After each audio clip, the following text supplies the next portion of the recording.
Welcome back to Royals Weekly. I am your host, Marcus Mead, and joining me as always, a man with all the charisma of a young Al Gore, my brother Mike. Well, what are you talking about? I invented the internet. I think if we could discuss my If we lockbox, could get a little bit more going on climate change, right? I do a fantastic Al Gore. It's that really is a just a pretty derivative spot. of Daryl Hammond's Al That Gore is a pretty spot on from derivative of Saturday Night that Live. Al Gore, though. That's Yeah, good. That's really good. I like that a lot. yeah. Yes, for those of you who are under the age of 40, Al Gore was the vice president of the United States at one point and ran for president and probably should have won at one in the 2000, but who knows? A lot of hinky stuff going on there. We'll see. Anyway, on this week's episode, we'll reluctantly look back on what Mike. Let's just talk about past presidential candidates. Honestly, it might be less bleak than what we're actually going to talk about. Yeah, So, let's do that. you know, Maybe we can talk about the Great Depression or yeah, the cholera outbreak of 1812. Yeah, it's other things that are less bleak than what we're going to talk about when we look back on last week of Royals baseball. But we will do that for a little bit, and then we'll do a little wellness check during our spotlight segment. Mike and I will just help each other breathe through this thing, and then we'll preview this week's games. It'll be the final week of regular season ball this week, and it will determine whether or not the Royals make the playoffs. So a lot to talk about there. I'm going to get a quick drink. There's a ton of dust and stuff around here because somebody was sanding in my house earlier today. And so we do want to remind you to subscribe to the Royals Weekly Substack. We just put out an episode on Wednesday. I just put out an article today. We're putting out content. That's the royalsweekly.substack.com. We got a lot of nice little community going over there, people talking to each other. It's a lot of fun. Also, make sure you're leaving us reviews on Apple Podcast and everywhere else. Giving us likes and thumbs up, giving us comments on YouTube. We want to talk to you. We'll respond to your comments. So make sure you're leaving those so we can start a conversation. It's a dialogue, people. We also got to remind you that Bet Online is the world's most trusted betting platform and your number one source for everything football. Bet Online has every stat, every matchup, and even live odds and spreads to bet on during the games. Think you know your stuff? Get it on their $200,000 mega contest and pick 5 games against the spread every week for your chance at weekly prizes and a share of $200,000. When the game's over, head on over to their online casino and get in on a game of blackjack or poker or unwind with one of their over 150 slot games. Head to the website today to get on the action. Bet online. The game starts here. We'll start the review of last week with roster news. There wasn't much to talk about, but I thought this one was actually fairly significant because it realigns the pitching staff in a way that I kind of wanted. Mike, James MacArthur went to the 15-day IL, and then Steven Cruz was called up to sort of fill his spot. What are your thoughts on MacArthur going down and Cruz coming up to take that place? Well, Cruz is being pretty good this week. That's, I guess, a good thing to see. We were intrigued by the addition of his cutter, or maybe not addition of his cutter, but the change in usage of the cutter. And he looked good in that first stint when he was up with the Royals. So we were kind of itching to see him back up here. So that's good. You never want to see anybody get hurt. Okay. If James MacArthur is actually hurt. But it was clear that MacArthur, one, had thrown a lot this year and also needed either some rest or to work on something. And so MacArthur, rest, get healed up, see what fixes you can make. And I don't think if the Royals make the playoffs, I doubt we see a James MacArthur in there. Yeah, probably that's all she wrote for MacArthur's season, I would imagine. But, he'll have a chance to work on. Still a young player, still lots of opportunities he'll get. So we'll see if they end up doing something with him this offseason. I'm happy to see Cruz back up because, as I mentioned previously, I think he might be one of the 8 best relievers they have. And if that's the case, he's got to be on the roster when they get into playoff time. Is he the best reliever they have? Of course not. But the power profile he offers is something they don't have in huge supply. And I think he can be an effective reliever against right-handers.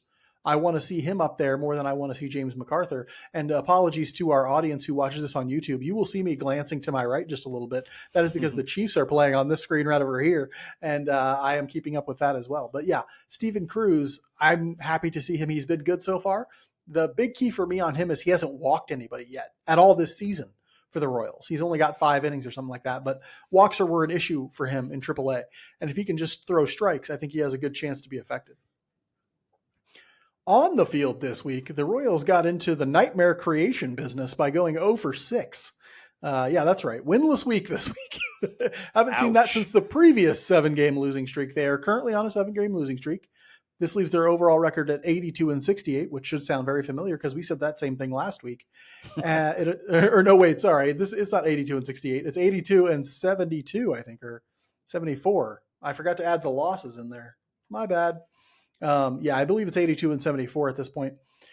That has put their playoff chances in serious jeopardy, as everyone knows. Mike, the Royals are free falling. The sky is falling. I'm downing Prozac like Tic Tacs. What's going on here? The offense decided that if everyone can't be in the playoffs, then they don't want to be in the playoffs. Okay, they're on an equal opportunity. Everybody very makes the inclusive kind of group here. Yeah. Very inclusive group. Wow, way to go, Royals offense. Geez, man, it just killing us. 10 runs this week. They got 10 runs the whole week in 6 games, and 6 of those came in the first game of the week against the Tigers. We got 4. We scored 1 run in the Giants series. The whole damn series, we scored 1 run. One. Got blanked twice. And I know Blake Snell is a great pitcher. Blake Snell is great, but we faced a couple bums in those first 2. You got to get, maybe one of them has some promise. I get that. People are like, oh, he's their number 8 pitching prospect. He hasn't done jack crap in Major League Baseball. And so you've got to get some runs. Damn. And it's really been frustrating in that in the later innings, they are getting chances with guys on base and they're not capitalizing. And that's just so frustrating. Yeah, and that's a story as old as time with this Royals team. They'll have these long droughts of I can't hit with runners in scoring position, and it hurts them. In the previous times, they've been getting some power to help make up for that, but they're having a power outage, and we'll talk a little bit more about that later too. It's descended into kind of an emotional and psychological morass at this point. I feel like you can feel the anxiety and depression coming off of the team itself at this point. It's really a lot of heads hanging, a lot of slow walking, a lot of real frustration out there, especially in the batter's box. And this is leading to pressing, of course. You're seeing a lot of guys swing at pitches they definitely should not be swinging at, and yet they keep doing it because something tells them in their brain, I'm going to swing my way out of this.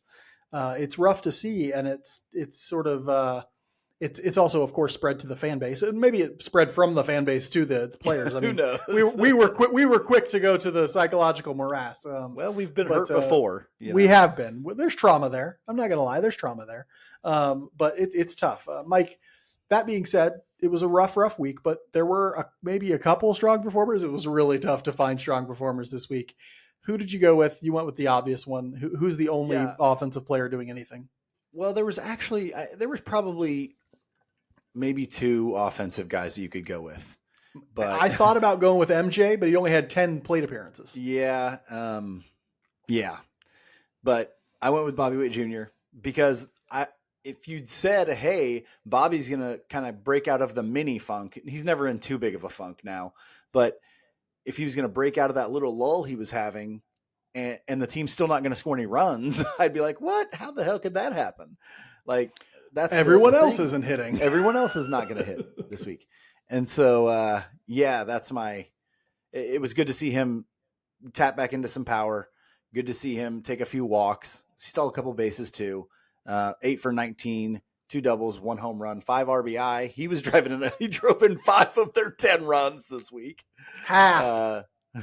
5 walks and 3 strikeouts. Good to see him do some things. Although I can't remember. Couple mishaps with the glove this week, or was that last week? I think that was last week, but I could be last wrong. week. Okay, yeah. We've covered about 150. They're bleeding together, man. They're bleeding 55. Together. It's hard to keep track of all of them. Okay. I'm going with Cole Reagans for my strong performer this week. He came out and gave them exactly what they needed, and occasionally, Seth Lugo came out and gave them exactly what they needed again today too. But Reagans went 7 innings pitched, 4 hits, 1 earned, 4 walks, which is too many, and 6 strikeouts in his outing.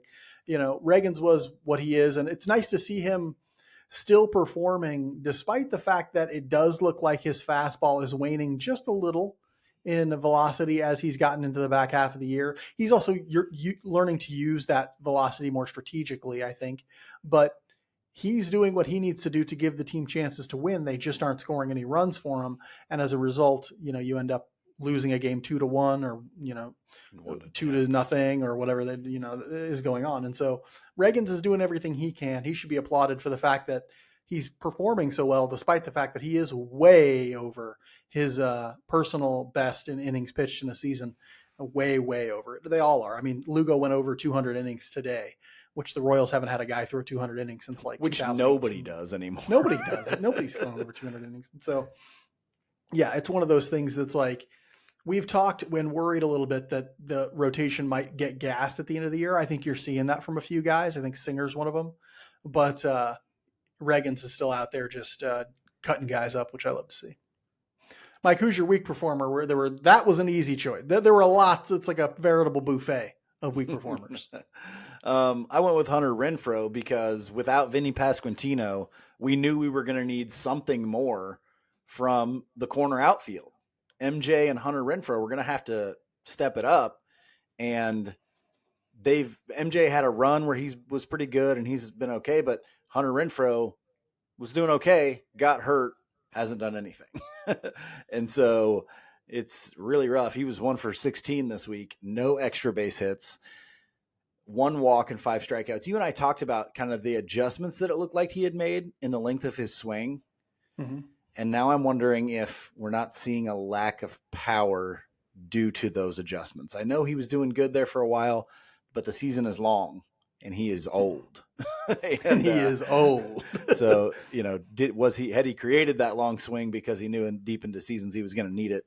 Or, over time, your body just kind of makes that adjustment. You're like, right. Hey, I'm getting older. I'm getting older. I need to reach back for some of this power here. A little bit more, yeah. Your bat's slower as a result, and you have trouble getting to good fastballs.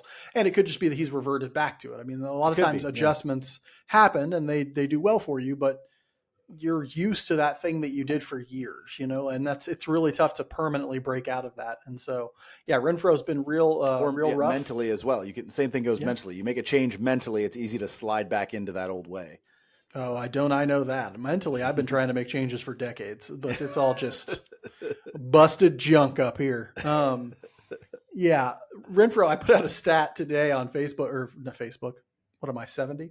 No, I put out a stat on Twitter earlier today that was like, hey, here's a not fun fact. Hunter Renfroe has been below replacement level this year, according to F4. Yeah. And I'm not surprised, honestly. Well, yeah, I'm not surprised either. I mean, his defense is very terribly rated, and offensively, he's had ups and downs. Let's put it that way. My weak performer for this week has also had ups and downs as well. Offensively, more downs than ups, sadly, and that's Michael Garcia. It's been a very disappointing year for me for Michael Garcia. Like, I have seen zero progression from the hitter that he was last year, perhaps even regression. His plate discipline looks perhaps worse to me this year than it did last year. There's just a lot that's been pretty bad offensively. Last week he went 2 for 14, 0 extra base hits, 1 walk, 5 strikeouts, 1 stolen base. You're talking about a guy who has the offense, the makeup. He has the tools to produce offensively. He just doesn't understand his own profile, and he doesn't understand what it will take for him to have the most success offensively. He needs to pull the ball. He needs to pull the ball in the air. He needs to stop swinging at pitches outside the strike zone. It's one of those things that's becoming like you're hurting yourself, Michael Garcia. You're hurting yourself with this ultra aggressive, I'm going to be a singles hitter attitude. It's not what you're supposed to be, and yet for some reason you're convinced it is, and I don't get it. Mike, with that in mind, we have some themes to get to, and I'm pretty sure they're going to be dark. So let's hear what you got. Well, when you need a nice sad theme for a sad week, you turn to Jason Isbell. You turn to Jason Isbell. Because at times his music has been accused of being depressing by some, including my wife. And so I went with a song from him called "What Have I Done to Help?" And the line is, "The world's on fire, we just climb higher. We're no longer bothered by the smoke and sound." It feels like the world season is on fire right now, and I'm like diving into other stuff to distract me from watching these things. It's Mike decided to start watching The Wire instead. Yeah, just right now. Okay, I wanted to cheer myself up, so I watched The Wire. Okay. Yeah, and so that's it. It's just getting rough out there, and nobody can say that in a song like Jason Isbell. It's getting freaking hard to watch at this point. Actually texted with a friend of ours, Miller, today, and he was out there at the game, And it was like, dude, what did you do during the game? Because I mean, like, you weren't watching goddamn offensive baseball. Funeral procession out there. I mean, he's like, yeah, the game went so fast. I was like, I know, right? But what happens when you don't score any runs? I know, no hits leads to a pretty quick game. So, well, I'm in a dark place. I am going with a Jason Isbell quote as well. I didn't realize that yours was from him. You didn't write the whole quote in here, so I didn't catch. I did. I was in a hurry, man. Mine's from a quote from his recent album, and the title of the song is "Death Wish," so you can tell it's going to be a happy one. The line is, "I want to hold her till it's over, let her sleep through the morning on my shoulder, but there's nothing I can say to her that I ain't already said." And that's what I feel like when I'm like, her is the Royals in the scenario. Like, do I want to like hold the Royals and be like, it's okay, you're okay, I still love you? Yes, I do. I want to let the Royals sleep through the morning on my shoulder. But there's nothing I can say to them that I haven't already said, right? Like you and I have do the said Mr. Miyagi thing to Salvi's like knee or shoulder, whatever's giving him a problem right now and making him not hit. That's what I want to do. Yeah. I'd like to do that to several of their brains, because I think their brains right now are part of the problem. No kidding. But like I said, we have repeatedly talked about the reasons why this team doesn't win when they don't win, and they're always the same. And so there's nothing more really to say about why they're not winning. We all know why they're not winning. We can see it every time they go out there. They're not scoring runs, and they're not scoring runs for the same reasons they struggled to score runs in the past. Like, if there's no, here's a new thing. They're just, it's not like that. And so, there's nothing I can say that I ain't already said. Royals Weekly is brought to you by Eric Oxer of West USA Realty. Phoenix has all of our favorite things: year-round golf, year-round baseball, and Eric Oxer of West USA Realty. What? You have a thought? Nope, no thoughts. Whether you want to buy your dream retirement home or just stay a while and catch spring training, Eric can help you find the perfect spot fast. We've known him for 30 years and trust him far more than we even trust each other. Our trust level is low, but honestly, not as low as my trust level for this lineup is right now. It's like an offensive production desert, and I can't get any water. Eric does long-term rentals for the snowbird crowd and home sales and purchases for those who want to stay a while longer. Are you a baseball player or parent who needs a place in the Phoenix area? Eric will help find the perfect spot fast. You want to spend your day shanking golf balls into the great beyond? Eric knows the golf scene like Mike knows how to kick them blues with a little grandpa's old cough medicine. Wink. Too much of that yesterday. Find Eric online at ericoxer.com. If you can figure out how to spell his name, it's ERICKAUXIER.com. Or just shoot him a text at 480-383-9745. That's 480-383-9745. Even if you're just curious about what he can do for you, he's 100% no pressure, one of the best people we know. And he'll hold you when the days get dark. There's really only one subject we could possibly talk about for the Spotlight segment this week: the offense. The Royals are mired in a 7-game losing streak. A big part of that is this lineup that has scored all of one run in the entire Giants series. Mike, why can't the Royals score any runs right now? Well, I mentioned it briefly earlier. They aren't capitalizing when they have opportunities late in games. They've been getting guys on base, bases loaded, one out, don't get any runs. 2 guys on, and that's been up and down the lineup. Even Bobby, who had a good week statistically, missed in a couple of those big key moments. And it's, I think Andy Rogers put out an article that said, like, they went from being the number 1 team with runners in scoring position before the end of August, and then when September started and Vinny Pasquantino was no longer in the lineup, they went to a bottom 5 team with runners in scoring position.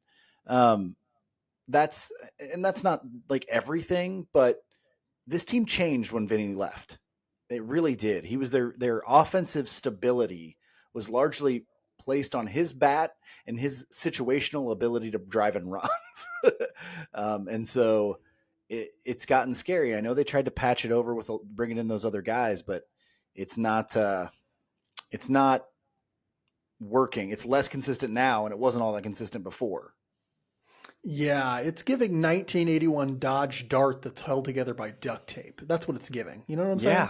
Yeah. And the problem is, eventually you're going fast enough down the highway, shit just starts falling off. And well, you don't have enough buckets to get all the water out of the boat. Exactly. Exactly. And I don't blame JJ and the crew for bringing in like Pham and Grossman. Those guys have done what they needed to do at times. But losing Vinny was huge. And, you know, a lot of people worried, a lot of commentators who know about baseball and the Royals worried that the runners in scoring position thing would catch up to them, because usually Yeah. that's not something that is like consistent over time. That's like a high level of production with runners in scoring position is often uh, due for regression. And so if it doesn't match your overall offensive production, which it didn't for the Royals. And so I think you have both of those things happening simultaneously, where Vinny goes out and you see a regression to the mean of their performance with runners in scoring position. Those are big factors. There's also this thing happening, and this is also partly about Vinny Pasquantino being out of the lineup, where their power production has just been completely zapped. Like this last week during the 6-game thing, they're like 28th or 29th in slugging percentage as a team, right? Like they are just not producing power outcomes. And it's largely, it's not about batting average on balls in play even. They have a below average one for this last week, but it's not terrible. What's terrible is their launch angle. They have a top 6 hard hit percentage in the last week. Do you know that? You think about that? They're hitting the ball plenty hard. They're actually, have a decent batting average on balls in play. The issue is launch angle. Collectively, they are not finding an optimal launch angle. Their barrel percentage right now for the last week, 3.3%, I believe is also 28th, 29th, 27th, something like that. Yeah, that's when you have a hard hit rate that is that high. Garbage. That's what I'm saying. When you're that low, when you're 6th in hard hit rate and you're near last in barrel rate, the problem is your launch angle, right? And so that is happening collectively as a team, and that's what's just killing them. It is killing them. So when they get hits, they're singles through the alley or something, instead of doubles and triples and home runs. If you're having bad luck with runners in scoring position, or if you're just not doing well with runners in scoring position, the only thing that can save you is hitting for power. They're not doing either of those. Mike, as I mentioned, this isn't just a luck thing. Their BABIP is okay, or not okay, but it's not terrible. Their expected numbers are roughly in line or better than their actual numbers with runners in scoring position. Is this simply a talent issue after the loss of Vinny? I think it is, but it's a depth of talent issue is what it is. You ran out of Vinny, and Vinny lengthened that lineup with producers, guys who can produce runs, guys who can produce power. And when he goes down, you're now calling on guys that are a lot less likely to consistently produce those things. And that's just what happens. We don't have the depth of talent in this organization right now that's ready to come in and fill a gap like that. And the lineup was never deep enough to withstand the loss of a player like that. And so that's going to be tough. And the other thing is that it's somewhat of a vestige of the old player scouting and development thing. Like you drafted guys based on hit tool that are all, you never taught like approach, you never emphasized the importance of getting on base consistently and good swing decisions and things like that. And as a result, we still have one of the most aggressive teams in baseball. And, it's still the identity of the team and the organization. And that waxes and wanes. You're going to hit patches where you're not hitting when you do that with that approach. Yeah, that's absolutely true. And some of those guys, I mean, they just haven't developed in the way that the Royals needed them to. Losing Vinny Pasquantino was an issue, and what they needed when something like that happens were other young players to step up, to take that step forward. And Maikel Garcia hasn't done that, and MJ Melendez hasn't done that enough. And both of those guys were guys who were supposed to be counted on to be productive members of this offense. Then they go out and they sign Renfroe. He's been an absolute disaster, really. I mean, when you look at it, yeah, he had a 1 or 2 fairly productive months. Everything else has been an utter disaster from him. And what do they need? I mean, when they signed him, everyone was saying, here's a middle of the order bat. Has he been a middle of the order bat? He has a weighted runs created plus well under 100. And so no, he has not. We were all hoping that he was going to be Kendrys Morales in 14. Kind of a retread guy who still has something in there. He has not been that. He's struggling to be Alex Rios in 50. In 2050, there we go. He's struggling to be that. At least Rios came up with a big hit every now and again. and I don't know how, I haven't looked at his defensive numbers, but it's been bad. And part of it is that they needed, when coming into the season, we said, hey, the Royals basically need everything to go right in order And to it did compete for for the a playoffs. long time. And it really did. But one of those everythings was Garcia taking a step forward and MJ taking a step forward. Those two things haven't happened. And Yeah. that's really hurting this lineup. Mike, I know it's impossible to know for sure, but what gets this team out of this offensive funk? I think they need a big day. A big day, a big game where everybody hits, the offense scores a ton of runs, or you cash in with a huge inning late in the game to win it. I think they need something to calm them down, and I think that's about the only thing that's going to do it. And then, we'd like to say, okay, maybe they can, and you mentioned it earlier, they can't swing their way out of this, but they might still try to, because that's who this team is. We would like to say, well, if they take a better approach and they see more pitches, they're going to get one to drive. Well, this team doesn't see pitches, so maybe I think it might be the reverse of that. I think you may end up with an 8-run game where they come out and just start beating up on some team, maybe the Nats, and maybe that does something to ease the tension.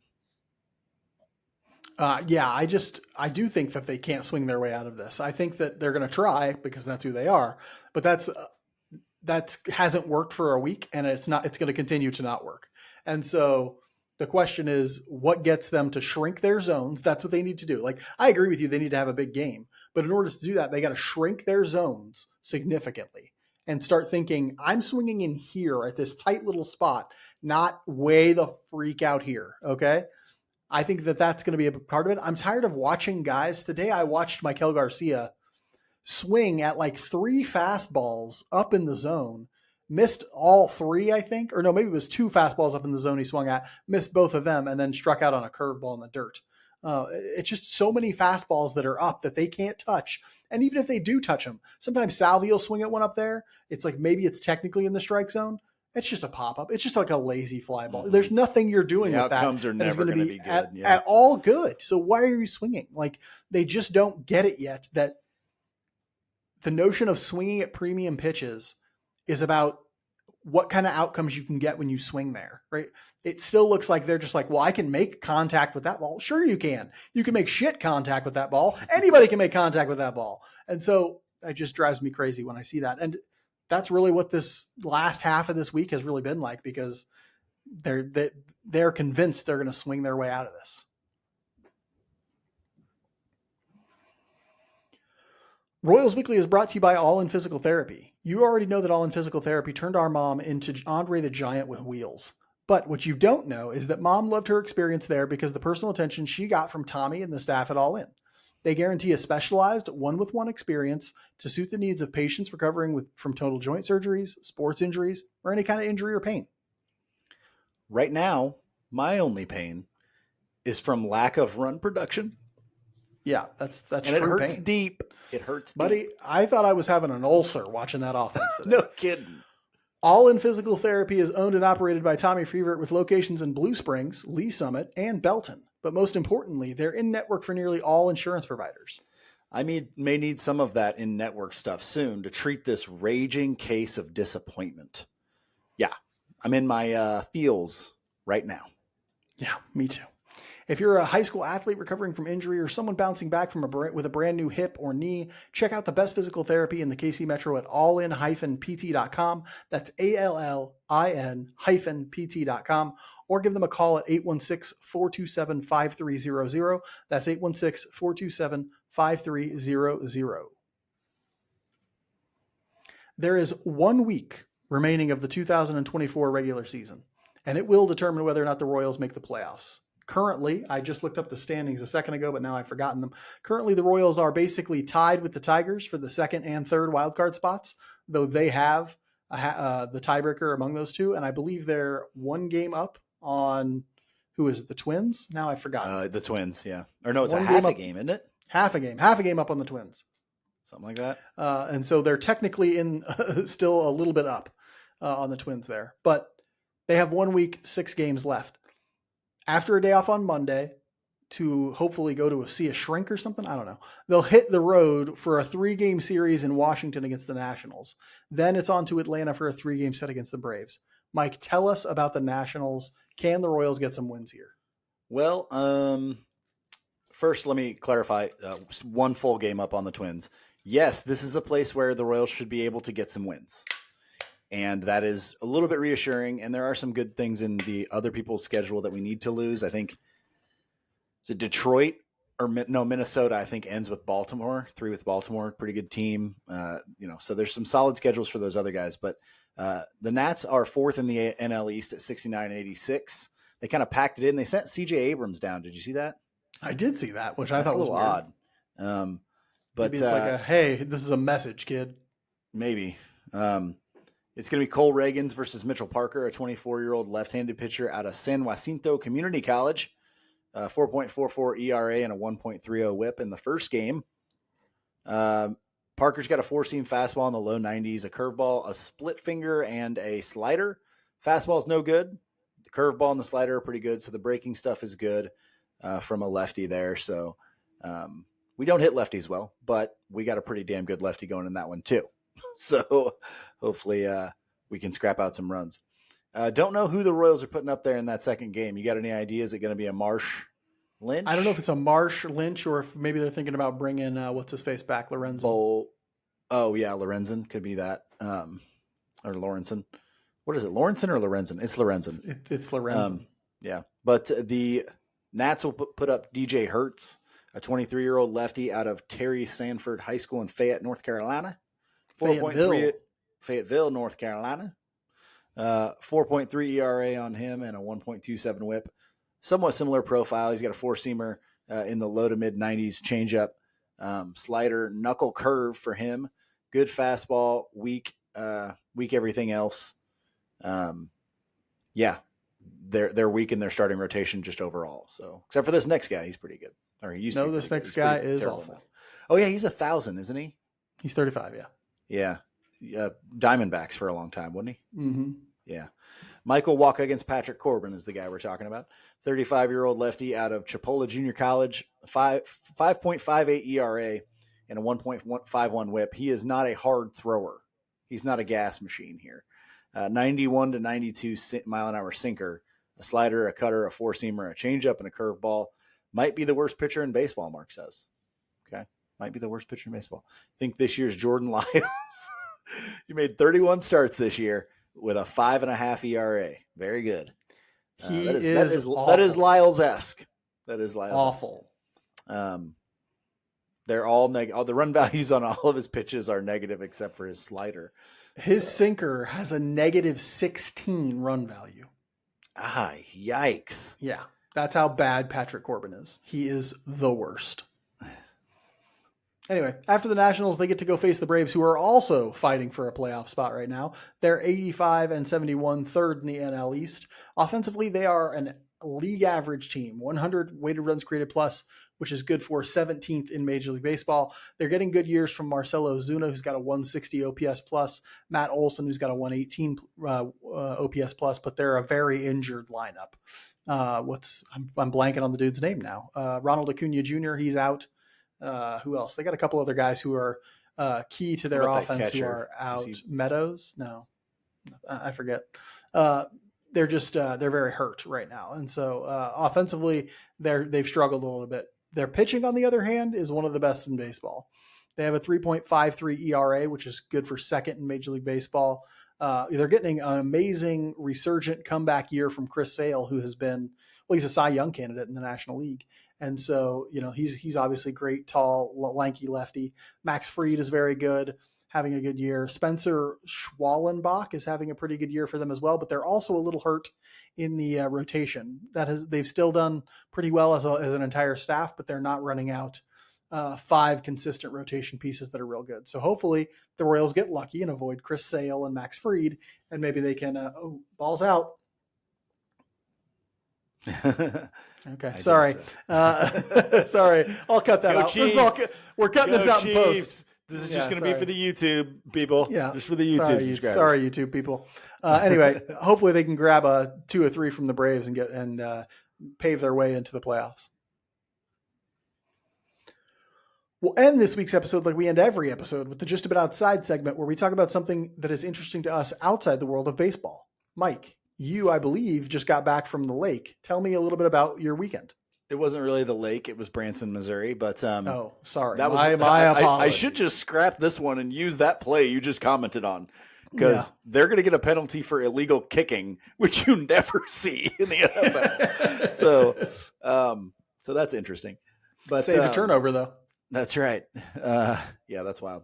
So on the rundown here, it just says a few good friends. And it got me thinking last night about the value of some really, really close personal friends and a friend group like that. Yours and I are a little unique, but Are they? my wife has, I don't know, I think it is. Maybe it I don't isn't. think so. I don't know. All Maybe right. a lot of people have these things. I just think it's maybe somewhat unique in that it's been so long. So Mark and I, a lot of our closest friends have been our friends for 25 to 30 years. Yeah. And we're 38 years old. We come from a smaller town, so maybe that's more common in smaller towns because there's not a bunch of different kids and stuff. But yeah, this weekend I got to go to Branson, Missouri and hang out with one of those friends. And it was for a wedding of one of my wife's friends like that. And she has a very similar friend group. And I was thinking about like the value of having a friend group like that. Not necessarily the intrinsic value, like the monetary value, although I did save money not having to get a hotel. Thank you, Matthew. That's Nelson. nice. But think about this. This is what our boy Matthew did for me. He took us to the wedding. He brought us home from the wedding. He and his wife made us breakfast in the morning, like fresh scones and bacon and eggs and sausage. And I'm like, what the heck is this? Homemade scones. What is this, 18th century England? They were fantastic. They were so good. And we were talking about my wife's friends and all the things that they'd done for us early on when she'd first had our son. And like the big save when we were in spring training and one of her friends had to watch our son because my wife was deathly ill, but I was 5 states away. And like, stuff like that. The value of not only like being there for somebody else. And then when you get to do it for them, you feel fantastic. And it just creates, I guess it's the community that people want, right? Like, and that you've had for just ever, Yeah. I greatly value those. And, can't even imagine where we'd be without that group of people. Yeah. I think about this a lot because I'm the type of person who values having very few friends that are like that I can closely maintain relationships with. Like I have a lot of friends who I'll go a long time without talking to, and then when I see them again, we just kind of pick up right where we left off, and I love that. That's amazing. But I have a small group of friends who I sort of maintain relationships with constantly because I get a chance to see them or I text them or something like that. And I think about the value of something like that in an age where so much of our relationships are mediated by screens and stuff like that. And I'm like, I saw a piece of research once that said like human beings can only maintain about 150 relationships throughout, at any one time. You can't actually have 500 friends. That's not a thing, right? Like, and so I think about that a lot. And I think my number is actually way lower than 150. I think mine's like 10, but I think about that a lot. And I think about like, oh man, all I really need or want is like 2 friends. That's all I really need and or want. Now, luckily, I know a lot of really good people, and I consider them all friends. But yeah, it's having that close knit group, that group that's going to be like you're the ones that are always going to be there. I think is really important. I'm talking about a TV recommendation. I'm not sure if I've recommended this before or not on this show because if I did, it was a long time ago, and I'm not going back to check. But this last couple of days, my partner has been doing what we call an overnight. So she hasn't been here in the house and I've got the house to myself. And I decided to watch the last 2 seasons of this show called The Umbrella Academy. I'd already watched the first 2.